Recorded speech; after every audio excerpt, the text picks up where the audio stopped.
খোঁজখবর নিয়ে যদি তারা মনে করে যে এটা অনিয়ম পেয়েছে তারা বলবে।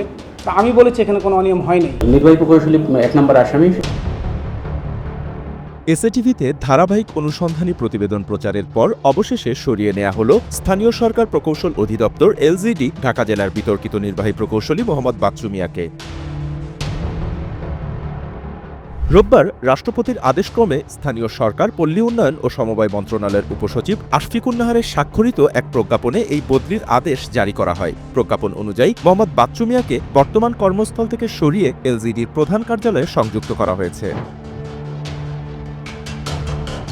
এর আগে এসএটিভিতে ৩ পর্বের অনুসন্ধানী প্রতিবেদনে উঠে আসে নির্বাহী প্রকৌশলী বাচ্চু মিয়ার বিরুদ্ধে ঘুষ, অনিয়ম ও ব্যাপক দুর্নীতির অভিযোগ। প্রতিবেদন প্রচারের পরপরই তার বিরুদ্ধে তদন্তে নামে দুর্নীতি দমন কমিশন দুদক। তদন্তে কোটি কোটি টাকা আত্মসাৎ, গুরুতর অনিয়মের সত্যতা পাওয়ায় বাচ্চু মিয়া সহ ৪ জনের বিরুদ্ধে মামলা দায়ের করে দুদক।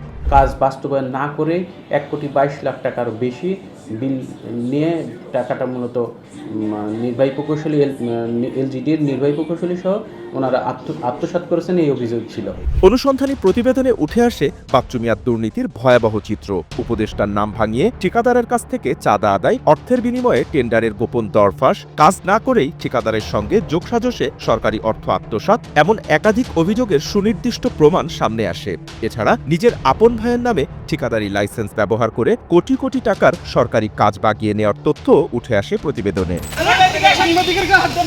দুর্নীতির অনুসন্ধানে তথ্য সংগ্রহ করতে গিয়ে বাধার মুখে পড়েন এসএটিভির রিপোর্টার। ঢাকা জেলার নির্বাহী প্রকৌশলীর কার্যালয়ে দায়িত্বে থাকা আনসার সদস্যরা বাচ্চু মিয়ার নির্দেশে এসএটিভির প্রতিবেদকের উপর হামলা চালায়। জোরপূর্বক ক্যামেরা থেকে ভিডিও ডিলিট করানো হয় বলেও অভিযোগ উঠে আসে। ঘটনাটি গণমাধ্যমে প্রকাশের পর ব্যাপক প্রতিক্রিয়া সৃষ্টি হয়। সাংবাদিকদের ক্যামেরা থেকে ভিডিও ডিলিট। অবশেষে চাপের মুখে বিতর্কিত এই প্রকৌশলীকে সরিয়ে নেওয়ার সিদ্ধান্ত নেয় কর্তৃপক্ষ।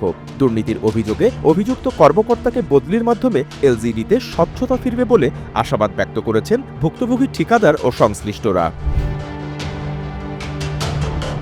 SATV digital.